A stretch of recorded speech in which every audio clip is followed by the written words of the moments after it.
నమస్తే అందరికీ. ఈరోజు మీ ర్యామ్స్ స్టోరీస్లో ఒక చిన్ని కథతో మీ ముందుకు వచ్చాను. అనగనగా ఒక అడవిలో ఒక గాడిద ఉండేది. అది ఆడుతూ పాడుతూ హాయిగా ఎగురుతూ తన తోచిన మాటలు నోటికి ఏది వస్తే అది వాగుతూ ఇట్లా ఎంజాయ్ చేస్తూ ఉండేది. ఒకరోజు అది ఆడుతూ ఉన్న టైంలో ఒక పులి అటుగా వెళ్తూ ఉంది. ఆ పులిని చూసి ఆగమని చెప్పి దగ్గరికి వెళ్ళి, పులి గడ్డి నీలం రంగులో కదా ఉంటుంది అన్నది. అంటే కాదు గడ్డి ఎక్కడ నీలం రంగులో ఉంటుందా, ఆకుపచ్చ రంగులో కదా ఉంటుంది అన్నది పులి. ఏహే కాదు, నాకు తెలుసు గడ్డి నీలం రంగులోనే ఉంటుంది అంటుంది గాడిద. లేదు గడ్డి ఎప్పుడైనా ఆకుపచ్చ రంగులోనే ఉంటుంది, నీలం రంగులో ఎక్కడా ఉండదు గడ్డి, నువ్వెక్కడ చూసావు అన్నట్లు వాదించింది పులి. ఇలా రెండు కొద్దిసేపు వాదించుకున్నాయి. ఎంతకు తేలలేదు. గాడిదేమో నీలం రంగు అంటుంది, పులేమో ఆకుపచ్చ రంగు అంటుంది. ఇలా కాదని అయితే మనం సింహం రాజు దగ్గరికి వెళ్దాం పద, న్యాయం చెప్తాయి అన్నది గాడిద. సరే పద అంటూ తను కదిలింది పులి. ఇద్దరూ కలిసి సింహం రాజు దగ్గరికి వెళ్ళి రాజా, నువ్వు మాకు ఒక తీర్పు చెప్పాలి అన్నది గాడిద. ఏమిటి అంటే, రాజా గడ్డి నీలం రంగులో కదా ఉంటుంది అన్నది గాడిద. అంటే అవును అన్నది సింహం.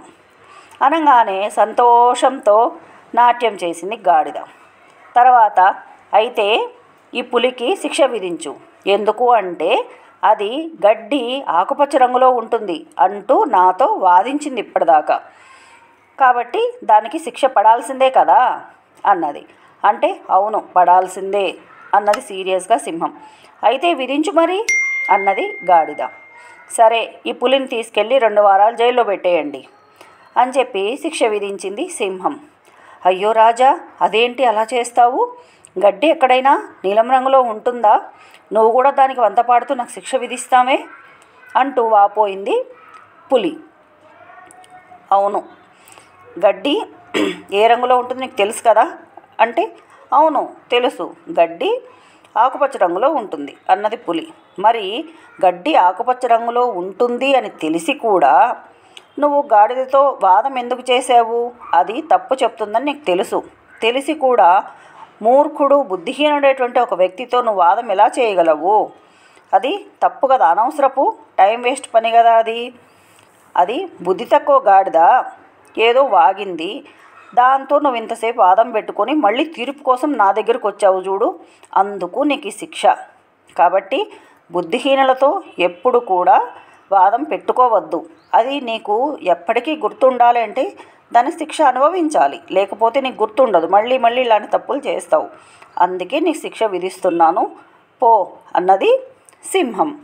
కాబట్టి ఎవరు కూడా తెలివి తక్కువ వాడితో మూర్ఖుడితో ఎప్పుడు కూడా వాదనలు పెట్టుకోవద్దు. మూర్ఖుడితో వాదనలు పెట్టుకోవడం వల్ల మనము మూర్ఖులమవుతాము, చిక్కులు కూడా ఎదుర్కోవాల్సి వస్తుందన్నమాట. తెలిసిన వాడికి చెప్పచ్చు, లేదా పూర్తిగా తెలియని వాడికి చెప్పచ్చు. కానీ ఇలా తెలిసి తెలియని వారితో వాదం పెట్టుకోవడం వల్ల ఫలితం ఉండకపోగా మనమే శిక్ష అనుభవించాల్సి వస్తుంది, మూర్ఖులం అవ్వాల్సి వస్తుంది.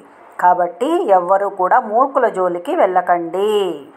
ఇది ఈ కథలో నీతి అన్నమాట. Please like, share and subscribe.